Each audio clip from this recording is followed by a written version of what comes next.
There's one major catalyst that threatens to swallow every single industry, whether it be PC, gaming, mobile, or basically anything computerized, which is a lot of things today.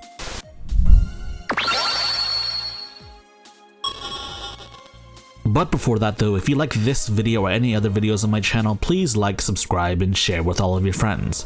Spreading the good gospel helps me in the long run. And if you're looking for more content, be sure to check out Off the Console.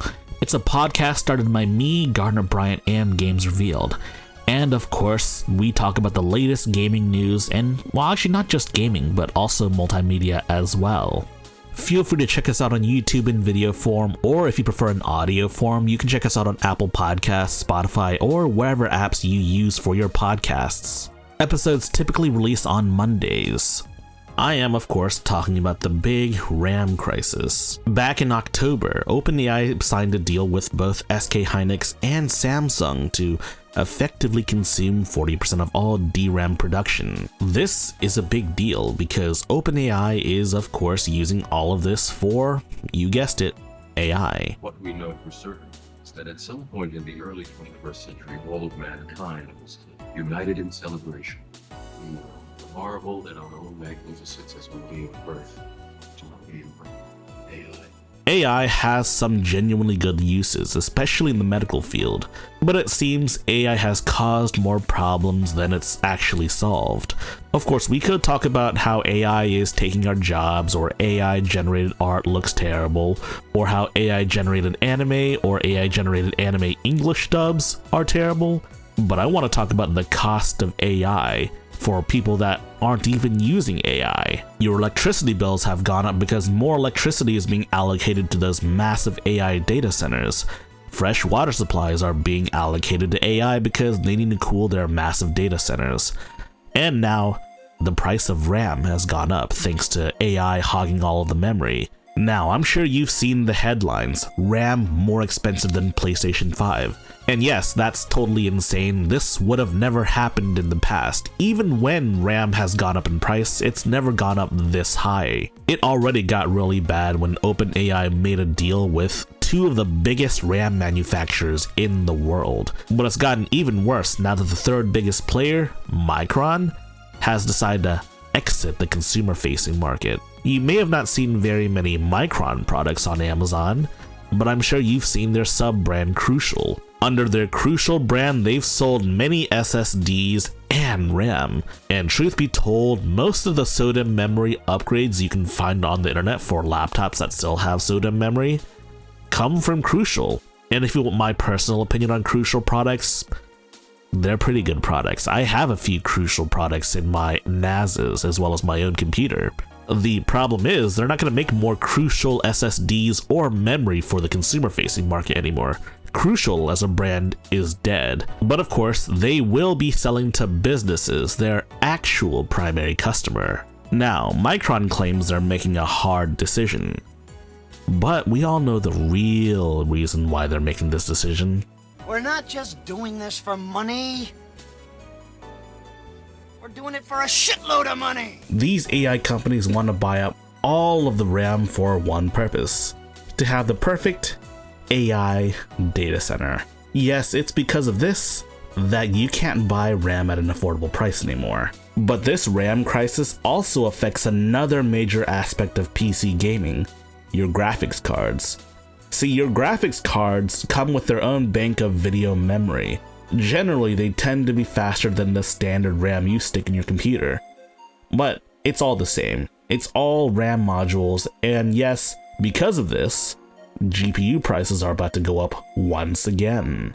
And because of this RAM crisis, there are two major rumors going around. First and foremost, AMD and Nvidia supposedly wanting to kill off low to mid-tier GPUs. The problem is, what qualifies as a mid-tier GPU? Because in certain cases, you could say the 4070 and 5070 are both mid-tier GPUs. In theory, this would mean only high-end GPUs exist, which is terrible for PC gaming because most people don't buy high-end GPUs. The other major rumor is that Nvidia may stop shipping VRAM modules alongside their GPUs to their board partners. So as it stands right now, Nvidia ships both the GPU and the VRAM modules together to most manufacturers. This would mean Nvidia's own board partners would need to source RAM from somewhere else. And the big companies have sources for VRAM, but other companies, the smaller ones, don't tend to have those connections, which of course would mean the prices of GPUs go up once again. But even if these two rumors end up not being true, I would still expect GPUs to go up in price once again.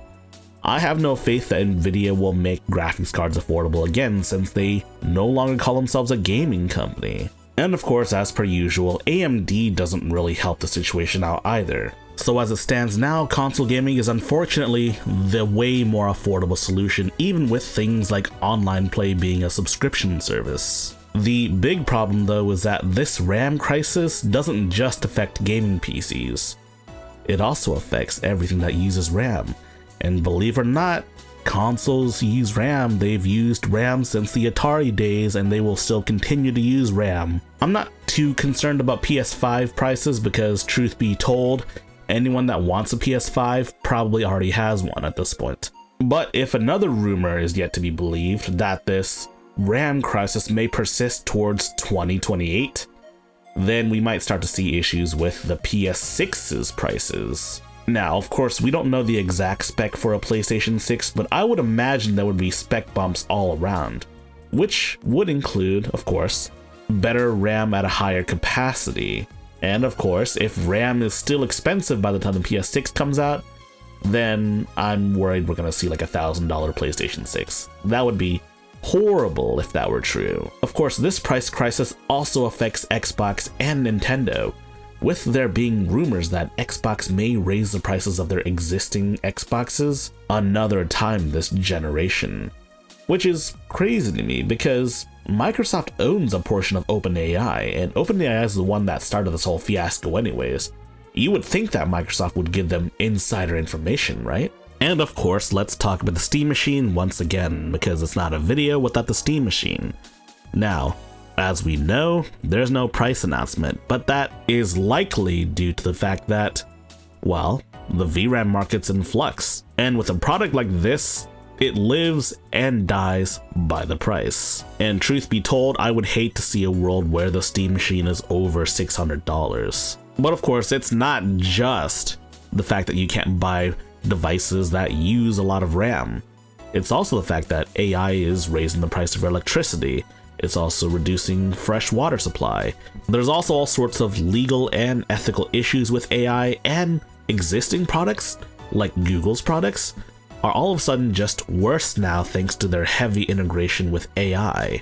But that's probably another video for another day. If you like this video, please press the like button and check out our other videos. And if you like those other videos as well, be sure to press the subscribe button and share the good gospel of high-tech lowlife with your friends. Furthermore, we have a community Discord for enlightened individuals such as you. And if you wish to further support high-tech lowlife, be sure to check out our Patreon page. Links in the description.